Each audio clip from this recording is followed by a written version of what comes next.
1940 हम लोग देख चुके थे।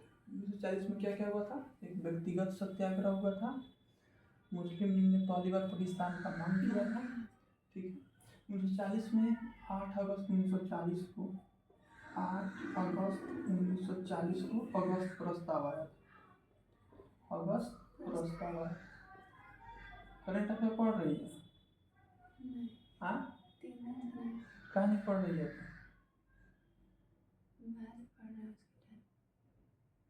कई मैथ का चैप्टर खत्म हुआ? हाँ, और इसमें reasoning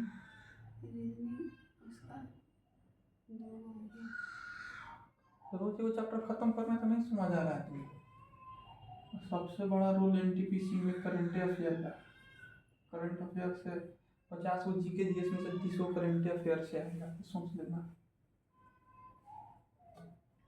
current affair, reasoning, math, ठीक है, इसमें से जो आएगा जितना पढ़ाएंगे उसी में से आएगा, इतना इम्पोर्टेंट नहीं है। ठीक है, करंट अफेयर से तीनों सब चीज़ कंप्लीट हो जाएगा। ठीक है, तो रिजल्ट यही तीनों बनाएगा। ठीक है, एनटीपीसी का पहले बताएगा।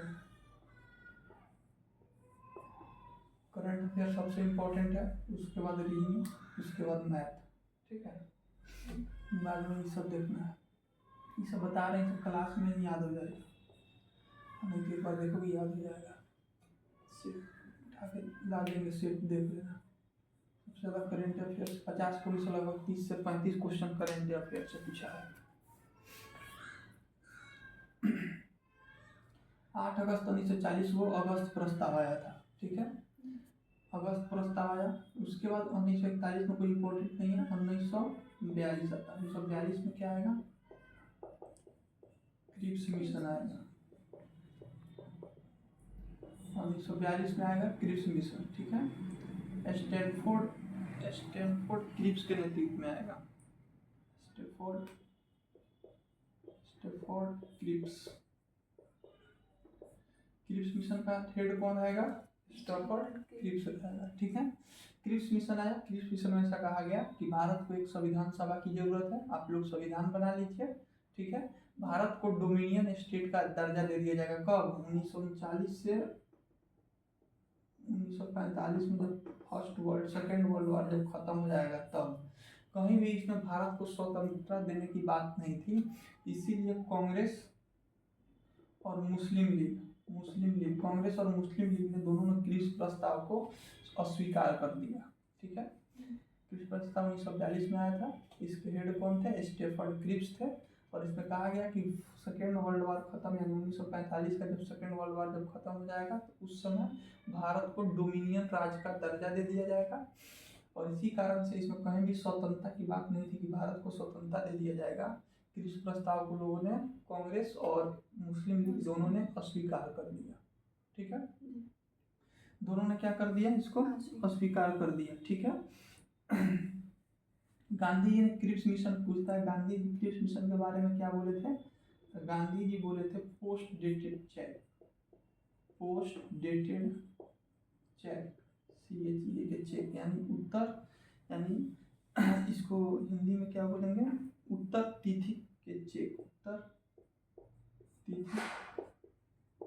तिथि के चेक। ठीक है, पोस्ट डेटेड चेक। ठीक है, ऐसा चेक जिसका डेट क्या है? बीत चुका है। ठीक है, उसे गांधी जी बोले थे पोस्ट डेटेड चेक बोले थे। और जवाहरलाल नेहरू, जवाहरलाल नेहरू इसको बोले थे डूबते हुए बैंक का पोस्ट डेटेड चेक। क्या बोले थे? डूबते हुए बैंक का उत्तर तिथिक चेक। दोनों कथन पूछ लेता है कभी कभी। ठीक है, एनटीपीसी में से ही नहीं पूछेगा। ठीक है, एनटीपीसी सबसे ज़्यादा इंपॉर्टेंट करंट अफेयर और रीजनिंग और मैथ, यही तीनों से पास हुआ जाएगा। ठीक है, एनटीपीसी मॉडर्न हिस्ट्री से एक या दो क्वेश्चन पूछेगा, मिडाइवल से पूछे या नहीं पूछ सकता है, एंशिएंट से एक दो को पूछना होगा तो पूछ लेगा, साइंस से एक दो को पूछेगा, सब ले देगा 10-15 क्वेश्चन पूछेगा। ठीक है, बाकी सब 35 लगभग क्वेश्चन पूछेगा करंट अफेयर, इसलिए करंट अफेयर सबसे ज़्यादा एनटीपीसी के लिए सबसे ज़्यादा इंपॉर्टेंट करंट अफेयर पढ़ना है और वो याद करना है।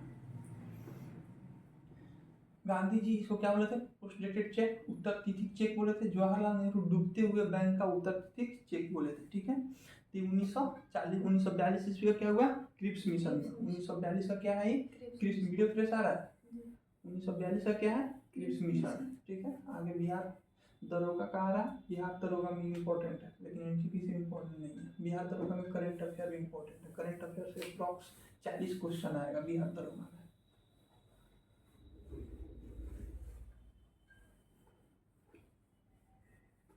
तो 3 दिन तुम छोड़ी का है, तुम कैसे याद करेगी 3 दिन का? तुमको बोला था ना रोज पढ़ना है करंट अफेयर। सुबह का रूटीन तुम तो बोले थे कि सुबह का रूटीन बनाओ करंट अफेयर का। मोबाइल नहीं खाली रहता है तो मेरा मोबाइल है, ले जाओ यहाँ से। सब सुबह सोए रहते हैं तो करंट अफेयर उसको पढ़ो।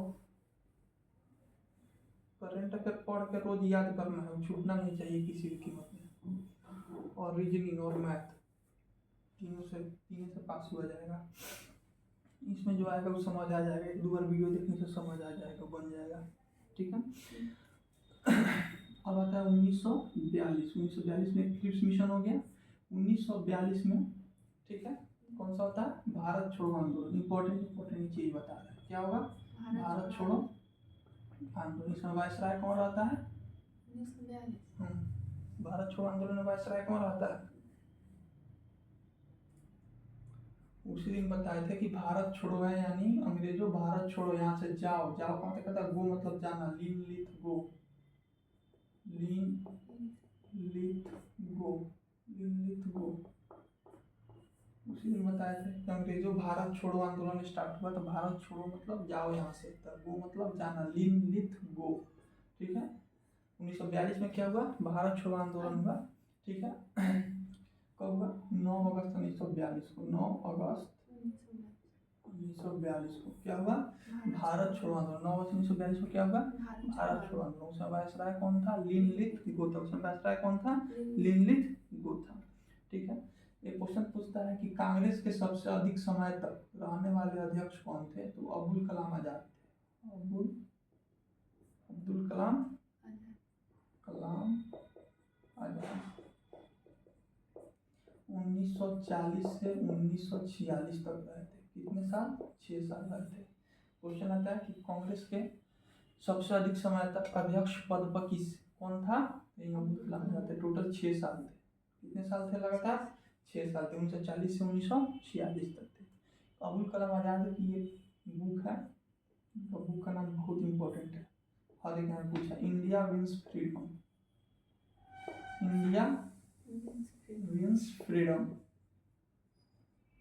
भारत स्वतंत्रता को जीत लिया, ठीक है। तो अब्दुल कलाम आजाद कांग्रेस के सबसे अधिक समय तक अध्यक्ष पद पर रहे थे। कितने साल रहे थे? 6 साल तक रहे। कब से कब रहे थे? 1940 से 1946। इनका बुक का नाम क्या है? India wins freedom. इनका बुक का नाम क्या है? India wins freedom. इनका बुक का नाम क्या है? India wins freedom. बम्बई के ग्वालियर टैंक मैदान में 8 अगस्त को बैठक होता है, और उसी समय भारत छोड़ो आंदोलन को प्रस्तावित किया जाता है। और 9 अगस्त को, कब? 9 अगस्त 1942 को भारत छोड़ो, अंग्रेजों भारत छोड़ो आंदोलन स्टार्ट हो जाएगा, ठीक है। जैसे ही 9 अगस्त को भारत छोड़ो आंदोलन स्टार्ट हो जाएगा तो 0 आवर का मतलब होता है सुबह सुबह, ठीक है। सुबह सुबह जितने भी भारत के मेन स्वतंत्रता सेनानी थे उनको क्या कर लिया गया? गिरफ्तार कर लिया गया। जैसे गांधी जी को गिरफ्तार कर लिया गया, गांधी जी को, जवाहरलाल नेहरू को, जे नेहरू को, ठीक है। गांधी जी जो जितने बड़े बड़े नेता थे, सुभाष चंद्र बोस हो गए, यहाँ पे हो गए, राजेंद्र प्रसाद हो गए, उनको गिरफ्तार कर लिया गया। तो राजेंद्र प्रसाद को गिरफ्तार करके कहाँ रखा जाएगा? जो पाकीपुर जेल है पटना का, वहाँ पे रखा जाएगा। गांधी जी को कहाँ रखा जाएगा? आगा खा पैलेस, ये इंपॉर्टेंट है, आगा खा पैलेस, आगा खा पैलेस, आगा खा के महल में इनको रखा जाएगा, आगा खा पैलेस। इनके साथ इनकी पत्नी कस्तूरबा गांधी भी थी। कौन थी? कस्तूरबा गांधी, कस्तूरबा गांधी इनकी पत्नी कस्तूरबा गांधी भी थी। और एक और महिला थी इनके साथ, सरोजनी नायडू, सरोजनी नायडू, सरोजनी नायडू, सरोजनी नायडू। ठीक है, तो गांधी जी 3 व्यक्तियों को आगा खां पैलेस में रखा जाता है, गांधी जी को, कस्तूरबा गांधी को, सरोजनी नायडू को। कब? 9 अगस्त को जैसे ही भारत छोड़ो आंदोलन प्रारंभ होगा, शुरू होगा, उसी दिन सुबह सुबह तीनों व्यक्ति को क्या कर लिया जाएगा? गिरफ्तार कर लिया जाएगा। गांधी जी, कस्तूरबा गांधी, सरोजनी नायडू गिरफ्तार करके आगा खां पैलेस यानी आगा खां के महल में रख दिया जाएगा और वहीं पे कस्तूरबा गांधी की क्या हो जाती है? मृत्यु हो जाती है। ठीक है, इन तीनों को कहाँ रखा जाएगा? आगा खां पैलेस में रखा जाएगा। जवाहरलाल नेहरू को अल्मोड़ा जेल में, राजेंद्र प्रसाद को बांकीपुर जेल में। ठीक है, जवाहरलाल नेहरू को कहाँ रखा जाएगा? अल्मोड़ा जेल, अल्मोड़ा, अल्मोड़ा जेल में रखा जाएगा। ठीक है, राजेंद्र प्रसाद को कॉपी में लिख लेना, राजेंद्र प्रसाद को कहाँ रखा जाएगा? जब युवा बिहार बिहार दरवाजे में सब पूछेगा, राजेंद्र प्रसाद को कहाँ? बांकीपुर जेल, बांकीपुर जेल, बांकीपुर का पटना में। ठीक है, अबुल कलाम आजाद को बैकुंठा जेल में रखा जाएगा, बैकुंठा ही है ना, बाकुड़ा, बाकुड़ा जेल में अबुल कलाम आजाद को कहाँ रखा जाएगा? बाकुड़ा जेल में। इस तरह सारे जितने बड़े बड़े नेता थे सबको कहाँ गिरफ्तार करके रख दिया जाएगा। ठीक है, तो अभी बता दिए कि भारत छोड़ो आंदोलन कहाँ से स्टार्ट हुआ था? मुंबई के ग्वालियर टैंक के फील्ड है, मैदान है, उसी वहीं से स्टार्ट हुआ था। मुंबई के ग्वालियर टैंक मैदान से स्टार्ट हुआ था। ठीक है, अब भारत छोड़ो आंदोलन के दौरान जितने भी कुछ स्वतंत्रता सेनानी थे, क्योंकि बड़े बड़े स्वतंत्रता सेनानी को उसमें गिरफ्तार कर लिया गया, तो वैसे कुछ स्वतंत्रता सेनानी थे जो छुप के अपना काम करते थे। ठीक है, छुप के अपना काम करने का मतलब भूमिगत होकर। ठीक है, भूमिगत मतलब कहीं ना छुप के बाहर दिखाई, जमीन को दिखाई नहीं देते थे, कहीं छुपे रहते थे, वहाँ से अपना काम करते थे। ठीक है, तो उसमें पहला नाम आएगा उसमें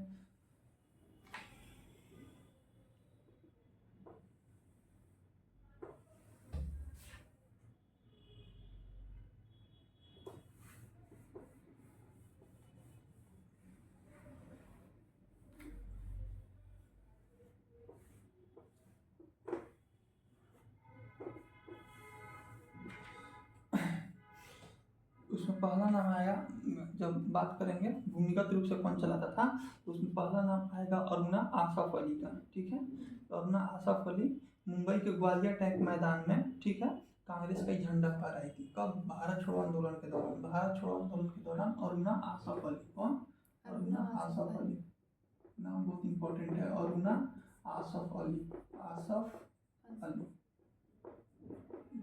कहाँ? मुंबई के ग्वालियर टैंक मैदान में कांग्रेस की ये झंडा फहराई थी। ठीक है, अरुणा आसफ अली को ग्रैंड ओल्ड लेडी बोलते हैं, बहुत भी आई है, grand old lady, GRAND, grand old lady. ठीक है, ग्रैंड ओल्ड लेडी बोलते हैं। ठीक है, अब ग्रैंड ओल्ड मैन किसको बोलेंगे? 2 क्वेश्चन है, ग्रैंड ओल्ड मैन बोलेंगे दादा भाई नौरोजी को, Dadabhai Naoroji. 2 important, grand old lady किसको बोलेंगे? अरुणा आसफ अली को। ठीक है, और ग्रैंड ओल्ड मैन किसको बोलेंगे? दादा भाई नौरोजी को। ग्रैंड ओल्ड मैन किसको बोलेंगे? दादा भाई नौरोजी का। इनका पुस्तक का नाम क्या था? Poverty and un British rule in India, धन का पलायन का सिद्धांत दादा भाई नौरोजी ही देते थे। तो दादा से याद रखना, ओल्ड यहाँ पे लगा हुआ है। ठीक है, तो दादा भाई नौरोजी हो जाएगा। और ग्रैंड ओल्ड लेडी पूछेगा तो अरुणा आसफ अली हो जाएगी, अरुणा आसफ अली हो जाएगी। ठीक है, अरुणा आसफ अली हो जाएगी। इसमें एक और भी क्वेश्चन है उषा मेहता के बारे में, उषा मेहता। ये भारत छोड़ो आंदोलन के दौरान खुफिया रेडियो चलाती थी। क्या? खुफिया रेडियो चलाती थी। रेडियो पहले क्या था कि लोग टीवी नहीं था, फेसबुक नहीं था, तो लोग जो भी समाचार कहाँ सुनते थे? तो रेडियो सुनते थे। ठीक है, तो पूछता है, बहुत बार बीपीएससी पूछ चुका है कि भारत छोड़ो आंदोलन के दौरान खुफिया रेडियो चलाने के लिए कौन विख्यात थी? उषा मेहता। बहुत भी यही क्वेश्चन है, भारत छोड़ो आंदोलन के दौरान खुफिया रेडियो कौन चलाती थी? उषा मेहता चलाती थी, उषा मेहता चलाती थी। ठीक है, उषा मेहता चलाती थी। भारत छोड़ो आंदोलन के दौरान जो जयप्रकाश नारायण थे, जयप्रकाश नारायण को क्या कहते हैं? लोक नायक जयप्रकाश नारायण। ठीक है, जयप्रकाश नारायण को क्या बोलेंगे? जयप्रकाश नारायण, जयप्रकाश नारायण क्या बोलेंगे? लोकनायक। इनको उपाधि क्या था? लोकनायक, लोकनायक। लोगों का नायक, लोगों का हीरो। नायक मतलब क्या होता है? हीरो। हीरो का हिंदी क्या होता है? नायक। लोक नायक, इसी इनके नाम के पहले क्या लगा है? लोक नारायण जयप्रकाश नारायण। पटना में एयरपोर्ट का नाम क्या है? लोक नारायण जयप्रकाश नारायण एयरपोर्ट। ठीक है, ये बिहार के थे। जयप्रकाश नारायण कहाँ के थे?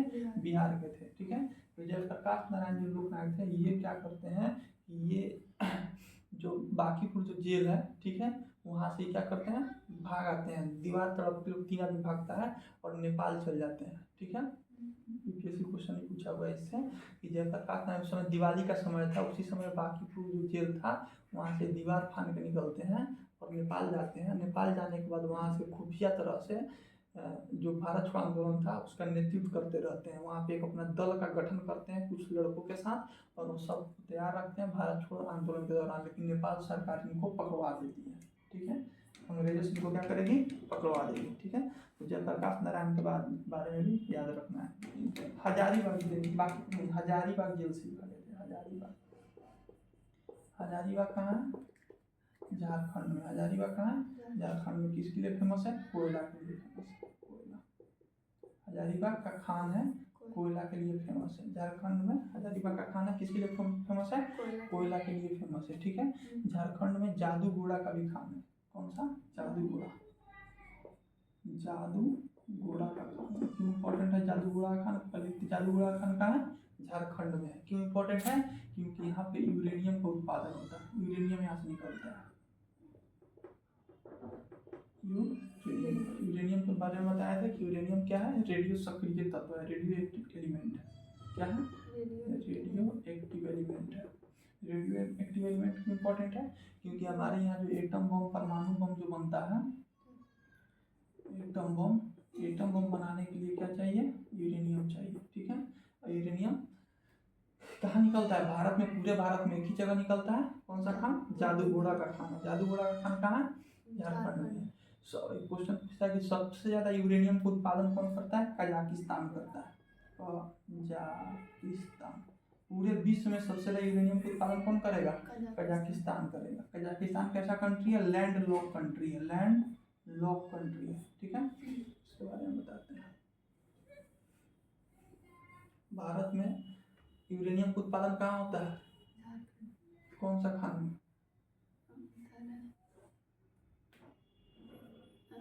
जादू, याद रहना चाहिए। ठीक है, रोज पढ़ा जाएगा तभी याद रहेगा।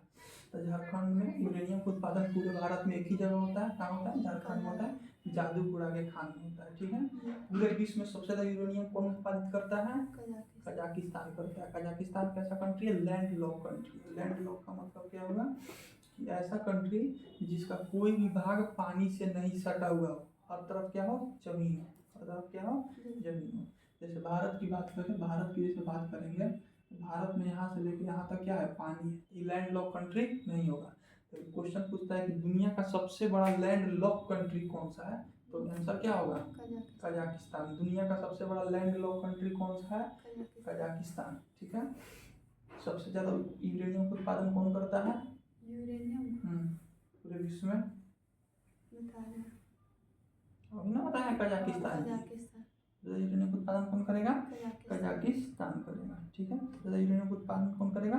कजाकिस्तान करेगा। ठीक है, अब जो भारत छोड़ो जब आंदोलन 1942 में जब स्टार्ट हुआ, 1942 में भारत छोड़ो आंदोलन स्टार्ट हुआ, तो लोगों ने जगह जगह पर सरकार का बहिष्कार करना स्टार्ट हुआ। उसमें सरकार किसकी थी? अंग्रेजों की सरकार थी। किसकी सरकार थी? अंग्रेजों की सरकार थी। लोगों ने इसका बहिष्कार किया और अपना एक अलग से सरकार बनाया। बोला कि जैसे हमारा ये जिला है चंपारण, मोतिहारी में अपना एक अलग सरकार बनाएंगे। ये सरकार को अंग्रेजों से कोई लेना देना नहीं है, इसमें अंग्रेज का कोई हुक्म नहीं चलेगा। तो उसी को बोले समानांतर सरकार। क्या बोलेंगे? समानांतर सरकार बोलेंगे। ये तो सरकार केंद्र में काम कर ले रही है अंग्रेजों की, लेकिन उसी के समक्ष एक अपने जिला में एक अपना अलग सरकार बना लिए। अब केंद्र वाला सरकार हमारे जिला में कुछ नहीं कर सकता। हमारे जिला में जो हमारा जो सरकार होगा, हम जो बनाए हैं जिला के लोग मिलके, तो उसका काम होगा। ठीक है, तो यहाँ पे बलिया में बना था। बलिया कहाँ का है? बिहार का। बलिया में चीतू पांडे अपना सरकार बनाया था। चीतू पांडे, बलिया का चीतू पांडे का सरकार, और भी सरकार बना था, लेकिन ये इम्पोर्टेंट है, ठीक है। तो पूछता है कि समानांतर सरकार कब बनी थी, तो 1942 का भारत छोड़ो आंदोलन के दौरान, ठीक है, इसको याद रखना है। समानांतर सरकार 1942 के भारत छोड़ो आंदोलन के दौरान बनी थी, ठीक है। अब आज़ाद हिंद फौज का, अब आज़ादी 1942 आ गया, तो इस समय आज़ादी की लड़ाई अब लड़ने के लिए अलग अलग सरकार की गठन होगी, अपने अपने तरफ से हर लोग कुछ ना कुछ अपना योगदान करेगा, ठीक है। जितने भी स्वतंत्रता सेनानी थे वो कुछ ना कुछ अपना करेंगे, कोई अलग अपना सैनिक का दल गठन करेगा, कोई कुछ करेगा, कोई दूसरे तरफ से लड़ेगा, तो कहीं ना कहीं हर लोग अपनी इस स्वतंत्रता की लड़ाई में हर लोग शामिल थे, ठीक है। तो आज़ाद हिंद फौज का गठन होता है, बहुत इंपॉर्टेंट है। आज़ाद हिंद फौज, आज़ाद हिंद फौज का गठन हुआ। एक क्वेश्चन पूछता है कि आज़ाद हिंद फौज का गठन का विचार सर्वप्रथम किसके मन में आया था, तो captain Mohan Singh, captain Mohan Singh. Question क्या पूछेगा कि आज़ाद हिंद फौज का गठन का विचार किसके मन में सबसे पहले आया था, कैप्टन मोहन सिंह के मन में सिर्फ क्या आया था, विचार आया था कि एक आज़ाद हिंद फौज का गठन किया जाए। लेकिन सबसे पहले गठन कौन करता है, रास बिहारी बोस। सबसे पहले गठन कौन करेगा, रास बिहारी बोस। यही रास बिहारी बोस 1907 का सूरत अधिवेशन, बिहारी बोस, रास बिहारी बोस। आज़ाद हिंद फौज का गठन का विचार किसके मन में आया था, कैप्टन मोहन सिंह। और गठन सफलतापूर्वक गठन कौन किया, रास बिहारी बोस। सफलतापूर्वक गठन कौन किया, रास बिहारी बोस। सफलतापूर्वक गठन कौन किया, रास बिहारी, ठीक है। The free India centre, the free India centre, इसका गठन कौन करता है, सुभाष चंद्र बोस। सुभाष चंद्र बोस, सुभाष चंद्र, वीडियो फ्रेश आ रहा है। द फ्री इंडिया सेंटर का गठन कौन करेगा, सुभाष चंद्र बोस करेंगे, ठीक है। फ्री इंडिया सेंटर का गठन कौन करेगा, सुभाष चंद्र बोस करेंगे, ठीक है। Free Indian legion, free Indian legion, free Indian legion, इसका गठन कौन करेगा, सुभाष चंद्र बोस, ठीक है। The free India centre, Subhash Chandra Bose. Free India legion का गठन कौन करेगा, Subhash Chandra Bose. Free India legion का सेंटर होता है कि अफ्रीका में जो भारत के तरफ से जो अंग्रेजों के लिए जो युद्ध लड़ रहे थे, सेकेंड वर्ल्ड वार, तो उस समय अफ्रीका ने भारतीय लोगों को क्या कर लिया था, गिरफ्तार कर लिया था। लगभग 10,000 लोग थे, 10,000 लोगों को गिरफ्तार कर लिया था। और उन्हीं लोगों को छुड़वा कर, सुभाष चंद्र बोस हमेशा विदेश में रहते थे, उनकी पहुंच थोड़ा ज़्यादा थी, तो उन्हीं लोगों को छुड़वाकर 10,000 लोगों की एक सैनिक बनाते हैं। इसका नाम देते हैं फ्री इंडिया लीजन। इसका नाम क्या देंगे, फ्री इंडिया लीजन देंगे, ठीक है। इसका नाम क्या देंगे, फ्री इंडिया लीजन, ठीक है। अब आज़ाद हिंद फौज का कैप्टन किसको बना दिया जाएगा 1943 में, सुभाष चंद्र बोस को बना दिया जाएगा। आज़ाद हिंद फौज का विचार आया था कैप्टन मोहन सिंह को, सफलतापूर्वक कौन किया, रास बिहारी बोस किया। तो free India centre Subhash Chandra Bose का गठन करते हैं, free Indian legion Subhash Chandra Bose करते हैं। आज़ाद हिंद फौज 1943 ईस्वी में सुभाष चंद्र बोस को इसका क्या बना दिया जाएगा, हेड बना दिया जाएगा। सुभाष चंद्र बोस को क्या बना दिया जाएगा, हेड बना दिया जाएगा, किसका, आज़ाद हिंद फौज का, ठीक है। सुभाष चंद्र बोस को जब हेड बनाया जाएगा तो सुभाष चंद्र बोस इसके 3 रेजिमेंट का गठन करेंगे। आज़ाद हिंद फौज में अलग अलग जैसे रेजिमेंट होता है, ठीक है। अभी भारतीय सेना है तो उसमें अलग अलग जातियों के नाम पर क्या है, रेजिमेंट, ठीक है। जैसे यादव रेजिमेंट, चमार रेजिमेंट, राजपूत रेजिमेंट, तो अलग अलग जातियों के नाम पर क्या है, रेजिमेंट है, ठीक है। ये आज़ादी के पहले से चला रहा है, हर जाति अपना अपना एक रेजिमेंट बना के लड़ रहा है। रेजिमेंट मतलब क्या हो गया, टुकड़ी, एक सैनिक का क्या है, टुकड़ी है, ठीक है। तो 3 रेजिमेंट का ये क्या करेंगे, बनाएंगे। आज़ाद हिंद फौज में 3 रेजिमेंट बनाएंगे, ठीक है। पहला नाम देंगे गांधी, 3 रेजिमेंट बनाएंगे, सुभाष ब्रिगेड, गांधी ब्रिगेड और नेहरू ब्रिगेड, ठीक है। सुभाष ब्रिगेड, गांधी ब्रिगेड और नेहरू ब्रिगेड, 3 ब्रिगेड बनाएंगे regiment, Subhash brigade, Gandhi brigade और नेहरू ब्रिगेड, तीनों नाम भी अपना बनाते हैं। ठीक है, इसी में महिलाओं की महिलाओं की आज़ादी की लड़ाई में महिला भी शामिल होना चाहती थी, तो उनके लिए रानी लक्ष्मीबाई रेजिमेंट बनाएगा, रानी लक्ष्मीबाई रेजिमेंट, रानी लक्ष्मीबाई रेजिमेंट कहाँ की रानी थी? झांसी की रानी थी। कहाँ की रानी थी? झांसी की रानी थी। ठीक है, इनको इनका उपाधि भी दिया था कोई अंग्रेज, पहले बता चुके। कौन दिया था? हीरोज दिया था। क्या बोला था? भारतीय क्रांतिकारियों में अकेली मर्द है। ठीक है, तो रानी लक्ष्मीबाई रेजिमेंट बनता है जिसमें पहली बार महिलाओं को सेना में शामिल किया जाता है। ठीक है, तो 4 रेजिमेंट हो गया, Subhash brigade, Gandhi brigade, Nehru brigade, और महिलाओं के लिए रानी लक्ष्मीबाई रेजिमेंट हो गया। ठीक है, अब क्या हुआ कि उस समय जापान हावी हो गया था, जो बताया कि सेकेंड जब वर्ल्ड वार जब होता है तो राष्ट्र और दो पूरे देश को 2 भाग में बांट दिया जाता है। एक हो गया जैसे अमेरिका हो गया, रसिया हो गया, ब्रिटेन यानी अंग्रेज का जो देश है ब्रिटेन, जिसको इंग्लैंड बोलते हैं, वो हो गया। ये सब अलग अलग एक एक गुट में थे। तुर्की हो गया, जापान हो गया, जर्मनी हो गया, ये सब एक गुट में थे। ठीक है, तो जापान बहुत हेवी बन रहा था उसमें। ठीक है, मतलब एक तरह से अगर अमेरिका परमाणु बम अगर नहीं गिराता तो जापान ये क्या करता, वो युद्ध जीत लेता। ठीक है, तब पहली बार परमाणु, अभी तक परमाणु बम एक ही बार गिराया गया है, इस पे जापान पे गिराया गया है। 2 परमाणु बम गिराया गया था, नागासाकी और हिरोशिमा पे। इस पे गिराया गया था नागासाकी और हिरोशिमा पहली बार परमाणु बम गिराया गया था। ठीक है, आज तक एक ही बार परमाणु बम गिराया गया है, और 1945 इस पे 6 अगस्त 1945 को, इस पे 9 अगस्त 1945 को। ठीक है, सेकेंड वर्ल्ड वार चल रहा था, और इसी समय जापान क्या करता है, जो यूएस है, जो अमेरिका है, उसके जितने भी थे, क्या बोलते हैं उसको,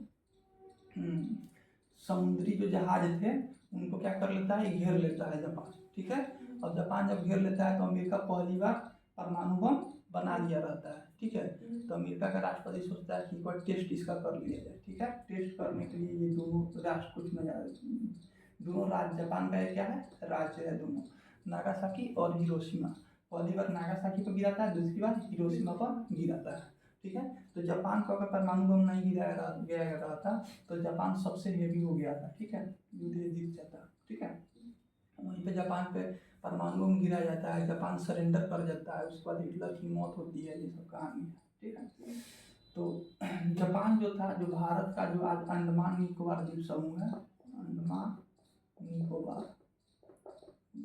ठीक है, अंडमान निकोबार जो द्वीप समूह है, ये सेकेंड वर्ल्ड वार के दौरान जापान इसको अपना कब्जा कर लिया था। ठीक है, जब भी कोई युद्ध होता है, मान लीजिए कि जापान है, ये हो गया ऑस्ट्रेलिया हो गया सपोज, या कोई और देश हो गया, मान लीजिए कि युद्ध हुआ, जापान का सैनिक यहाँ तक चले गए। ठीक है, तब युद्ध जब खत्म होगा तो जापान अब इतना बड़ा हो गया, जिसकी सैनिक जहाँ पर चले गए वो जगह उस देश का हो जाता है युद्ध में। ठीक है, तो जब सेकेंड वर्ल्ड वॉर हो रहा था तो जापानी सैनिक अंडमान निकोबार को अपने अंडर में कैप्चर कर लिए थे, जो आज भारत का हिस्सा। अंडमान निकोबार का राजधानी कहाँ है? Port Blair. कहाँ है? पोर्ट ब्लेयर, इसको याद रखना। ठीक है, अंडमान निकोबार की राजधानी कहाँ? Port Blair. तो जापान अपने कब्जे में कर लिया था अंडमान निकोबार को, लेकिन वहीं आज़ादी के बाद, जापान आज़ादी 1943 ईस्वी में जापान क्या करता है, अंडमान निकोबार को किसको दे देगा? सुभाष चंद्र बोस को सौंप देगा। सुभाष चंद्र बोस को जापानियों के साथ ज़्यादा बनता था, हमेशा विदेश में रहते थे। ठीक है, इनका खून ज़्यादा था, किसको दे देगा? सुभाष चंद्र बोस को दे देगा। ठीक है, सुभाष चंद्र बोस को दे देगा। ठीक है, जब सुभाष चंद्र बोस को देगा तो अंडमान का नाम रखेंगे शहीद द्वीप, और निकोबार का नाम रखेंगे स्वराज द्वीप। क्वेश्चन बहुत बार पूछ चुका है। क्या अंडमान निकोबार का नाम क्या रखा गया था? अंडमान का शहीद द्वीप, निकोबार का स्वराज द्वीप, दोनों का नाम याद रखना है। ठीक है, तो यहाँ पे हो गया अंडमान निकोबार का कहानी। यहीं टोक्यो जाते समय फॉर्मूला द्वीप जो है, वहीं पे सुभाष चंद्र बोस प्लेन में बैठे, प्लेन में आग लग जाती है, उसका सुभाष चंद्र बोस का पता नहीं चलता है कहाँ चले गए। ठीक है,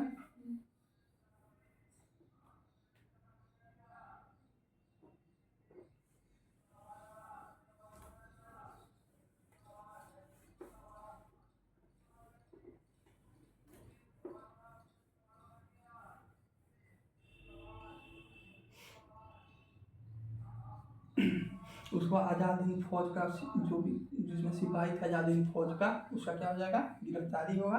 गिरफ्तारी होगा तो क्वेश्चन पूछता है कि जब आज़ाद हिंद फौज का जब गिरफ्तारी हुआ था तो उसके आज़ाद हिंद फौज की तरफ से वकालत करने वाले वकीलों का नाम क्या क्या है, तो इसे बता दे रहे हैं, याद रख लेना, ठीक है। और उन्हें आसफ अली, तेज बहादुर सप्रू, जवाहरलाल नेहरू, भूलाभाई देसाई और एम.एन. कार्टरी, ठीक है। ये वो वकील थे जो आज़ाद हिंद के जो सैनिक जो गिरफ्तार हुए थे, तो उनके साथ ये लोग क्या कर रहे थे, मुकदमा लड़ रहे थे, ठीक है। उसके बाद वायुसेना और नौसेना विद्रोह होता है, ठीक है। इसको बस ऐसे ही याद रखना है, नौसेना विद्रोह, नौसेना और वायुसेना, वायुसेना विद्रोह होता है, ठीक है। कब होगा, 1946 ईस्वी में होगा, इसको बस याद रखना है, ठीक है। वायुसेना और नौसेना विद्रोह कब होगा, 1946 में होगा। 1946 में बताया था कैबिनेट मिशन भारत आएगा। 1942 में कौन आएगा, क्रिप्स मिशन आएगा, उसके हेड कौन होंगे, स्टेफर्ड क्रिप्स होंगे। 1946 में क्या आएगा, कैबिनेट मिशन, कैबिनेट मिशन क्या आएगा, भारत आएगा। कैबिनेट मिशन क्या आएगा, भारत आएगा। कब आएगा, 1946 में। इसमें तीन व्यक्ति रहते हैं, पैट्रिक लॉरेंस, नाम भी पूछ लेता है, Patrick Lawrence, Stafford Cripps, AB Alexander, Alexander, ठीक है। तो तीन व्यक्ति रहते हैं। 1946 का जो कैबिनेट मिशन आता है, क्रिप्स मिशन कब आया था भारत, 1942 में, ठीक है। कैबिनेट कब आया, 1946 में, ठीक है। इसमें तीन व्यक्ति, क्रिप्स मिशन किसके नेतृत्व में आएगा, स्टेफर्ड क्रिप्स के नेतृत्व में। कैबिनेट मिशन किसके नेतृत्व में, पैट्रिक लॉरेंस के नेतृत्व में कैबिनेट मिशन भारत आएगा। कैबिनेट मिशन किसके नेतृत्व में भारत आएगा, पैट्रिक लॉरेंस के। इसके बारे में बता चुके थे कि इसका काम क्या था, संविधान सभा का गठन करना, क्योंकि भारत को अब आज़ादी देने ही वाला था। क्योंकि क्लाइमेट इटली जो लेबर पार्टी का जो सरकार था वो ब्रिटेन में चुनाव जीत चुका था, और इसी नाम का चुनाव लड़ा था कि अगर हम जीतते हैं तो हम भारत को क्या दे देंगे, आज़ादी दे देंगे, ठीक है। प्रत्यक्ष कार्रवाई दिवस, प्रत्यक्ष कार्रवाई दिवस, बहुत पूछता है कि मुस्लिम लीग ने कब प्रत्यक्ष कार्रवाई दिवस मनाया था, 16 अगस्त 1946 को। कब मनाया था, 16 अगस्त 1946 को। इसको बहुत ही क्वेश्चन है। मुस्लिम लीग ने कब प्रत्यक्ष कार्रवाई दिवस मनाया था, 16 अगस्त 1946 को। क्यों मनाया था, क्योंकि 1946 में अंतरिम सरकार का गठन होता है। भारत में क्या होता है, अंतरिम सरकार का गठन होता है। फिर उन्होंने क्या कर देता है, वो रिजाइन दे देते हैं, अंतरिम सरकार क्या करेंगे, रिजाइन दे देंगे। उसी के खुशी में मुस्लिम लीगों ने क्या बनाया, प्रत्यक्ष कार्रवाई दिवस 16 अगस्त 1946 ईस्वी को, ठीक है। 3 जून 1947 को भारत विभाजन का माउंटबेटन योजना आया थी, पहले बता दिए थे। भारत को आज़ाद कराने के लिए लॉर्ड माउंटबेटन को भारत का गवर्नर जनरल बनाया गया, वायसराय नहीं, गवर्नर जनरल। और आज़ाद भारत के प्रथम और आखिरी गवर्नर जनरल कौन बन जाते हैं, लॉर्ड माउंटबेटन। और आज़ाद भारत के प्रथम भारतीय और आखिरी गवर्नर, भारतीय पूछे तो सिराज गोपालाचारी, हम पहले वीडियो में बता चुके हैं कि भारत के प्रथम और अंतिम गवर्नर जनरल अगर सिर्फ पूछते, भारतीय नहीं लगाए तो लॉर्ड माउंटबेटन हो जाएगा। अब भारत के प्रथम और अंतिम भारतीय पूछ दे तो सिराज गोपालाचारी हो जाएगा। इस पहले हम बता चुके हैं, ठीक है। याद है, बताया ना था, कहाँ तुमको याद है।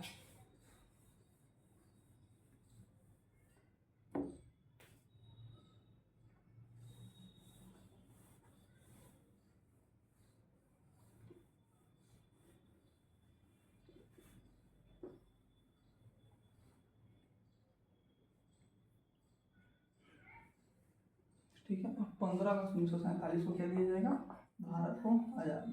1947, 16 अगस्त को पाकिस्तान, 15 अगस्त को हम लोग आज़ादी दिवस मनाते हैं, 16 अगस्त को क्या बनाएगा, पाकिस्तान।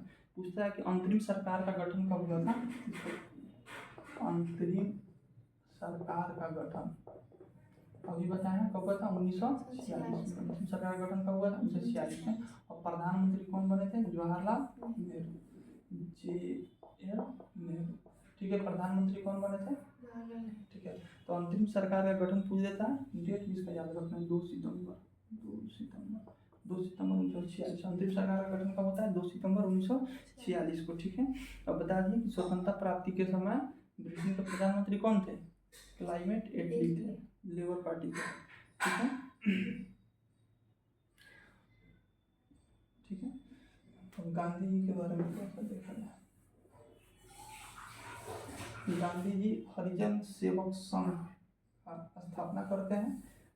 ठीक है, क्वेश्चन पूछता है कि हरिजन सेवक संघ का स्थापना कौन करता है? गांधी जी करते हैं। ठीक है, हरिजन सेवक संघ का स्थापना कौन करता है? गांधी जी करते हैं। ठीक है,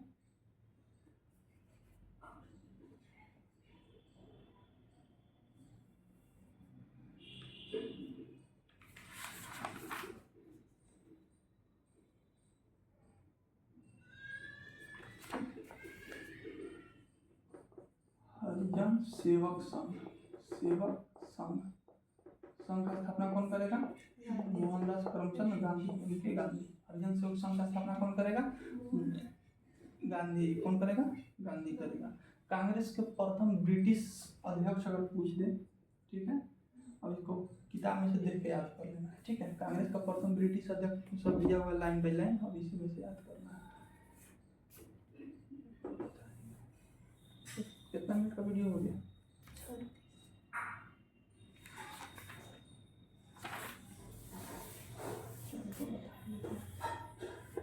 हरिजन सेवक संघ का स्थापना कौन करता है? गांधी। कौन करता है? गांधी। ये गांधी जी का वक्तव्य होता है कि मैं देश के बालू से ही कांग्रेस से बड़ा आंदोलन खड़ा कर सकता हूँ। किसका कथन होता है? गांधी जी का। ठीक है, मैं देश के, एक मुट्ठी बालू नहीं लिखा है, ठीक है, कथन है कि मैं देश के एक मुट्ठी बालू से कांग्रेस से बड़ा आंदोलन खड़ा कर सकता हूँ। ठीक है, किसका कथन है? महात्मा गांधी का। मैं देश के एक मुट्ठी बालू से कांग्रेस से बड़ा आंदोलन खड़ा कर सकता हूँ, किसका कथन है? महात्मा गांधी का। ठीक है, कांग्रेस के प्रथम इसलिए इम्पोर्टेंट है, कांग्रेस के प्रथम अंग्रेज अध्यक्ष जॉर्ज यूल। कौन थे? George Yule. कांग्रेस की जब स्थापना हुई तो हर जाति हर धर्म के लोगों को अध्यक्ष बनाया जा रहा था। ठीक है, कि कोई धर्म, हर धर्म इसको अपना पार्टी समझे। ठीक है, इसीलिए अंग्रेजों को भी अध्यक्ष बनाया गया था। कांग्रेस की स्थापना योग यूल ने की थी, वो स्थापना करता है। लेकिन पहले कांग्रेस के प्रथम अंग्रेज अध्यक्ष कौन है? जॉर्ज यूल है। जॉर्ज यूल है। कांग्रेस के प्रथम अंग्रेज अध्यक्ष कौन हो जाएगा? जॉर्ज यूल हो जाएगा। कांग्रेस के प्रथम अंग्रेज अध्यक्ष कौन हो जाएगा? जॉर्ज यूल हो जाएगा। ठीक है, महात्मा गांधी का जन्म 2 अक्टूबर 1869 में। ठीक है, महात्मा गांधी का जन्म कब हुआ था? 2 अक्टूबर 1969 को। ठीक है, महात्मा गांधी का जन्म कब हुआ था? 2 अक्टूबर 1969 को। इनका वास्तविक नाम क्या है? मोहनदास करमचंद गांधी। ठीक है, मोहनदास करमचंद गांधी। माता का नाम क्या है? करमचंद गांधी। माता का नाम क्या है इनके? करमचंद गांधी। माता का नाम क्या है? करमचंद गांधी। ठीक है, माता का नाम पुतलीबाई है। पिता का नाम, माता का नाम क्या है? पुतलीबाई। पिता का नाम क्या हो जाएगा? करमचंद गांधी हो जाएगा। पिता का नाम क्या हो जाएगा? करमचंद गांधी। तो महात्मा गांधी का पूरा नाम मोहनदास करमचंद गांधी। माता का नाम क्या हो जाएगा? पुतलीबाई। पिता का नाम करमचंद गांधी। पत्नी का नाम क्या हो जाएगा? कस्तूरबा गांधी। महात्मा गांधी के कितने पुत्र थे? 4। इसको याद रखना है। महात्मा गांधी के कितने पुत्र थे? 4। ठीक है, और जमुना लाल बजाज भी बहुत पूछता है। जमुना लाल बजाज, इन्हीं केस लड़ने के लिए गए थे दक्षिण अफ्रीका। जमुना लाल बजाज को महात्मा गांधी का 5वां पुत्र कहा जाता है। ठीक है, महात्मा गांधी के 4 पुत्र थे। क्या नाम था उनका? हरिलाल, रामदास, मणिलाल, देवदास। ठीक है, 4 पुत्र थे। पूछता है कि किसको महात्मा गांधी के 5वें पुत्र की उपाधि दी गई? तो जमुनालाल बजाज को। किसको दी गई थी? जमुनालाल बजाज को। ठीक है, जब बता रहे जिसमें बताया था कि महात्मा गांधी ने नेताल इंडियन कांग्रेस की स्थापना किया था, कहाँ पे? दक्षिण अफ्रीका में। ठीक है, इंडियन ओपिनियन, अच्छा पत्र है इंडियन ओपिनियन,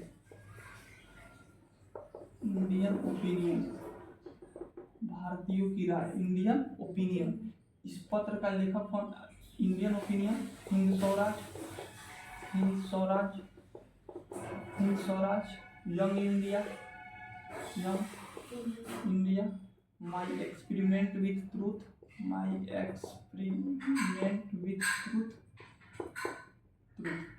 चार इनका याद रखना है। ठीक है, इंडियन ओपिनियन, हिंद स्वराज।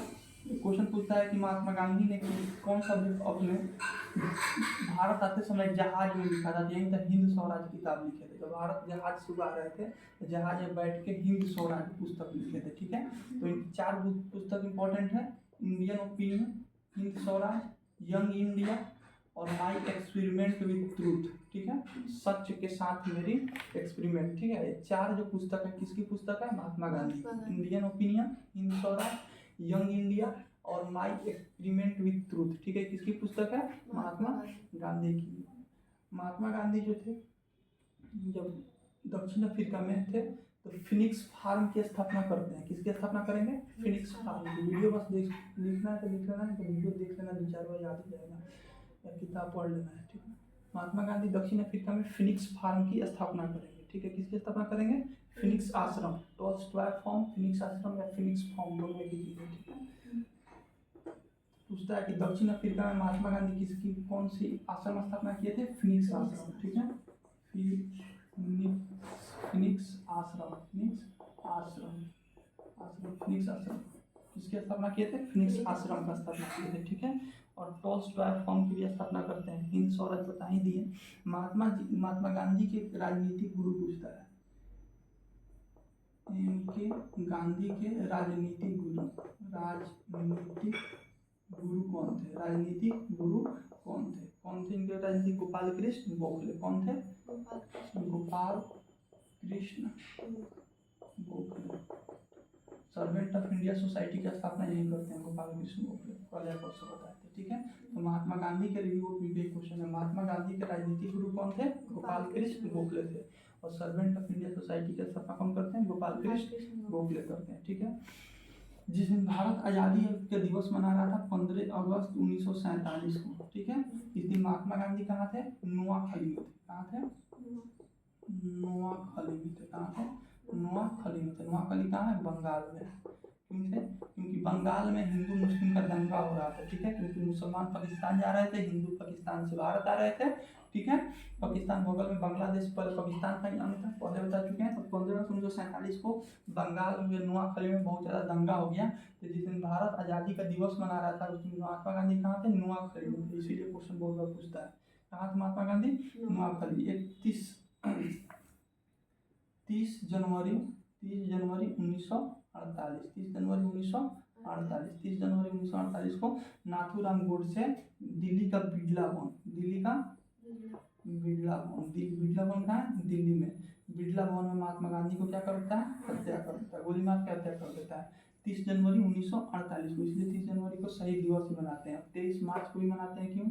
सुखदेव, भगत सिंह और राजगुरु को 23 मार्च 1929 ईस्वी को फांसी दी गई थी। 23 मार्च 1929 ईस्वी को। तो 2 दिन शहीद दिवस मनाया जाता है, एक 23 मार्च को और एक 30 जनवरी 1948 को। 30 जनवरी 1948 को क्या हुआ था? गांधी जी को गोली मार के हत्या की गई। किसके द्वारा की गई?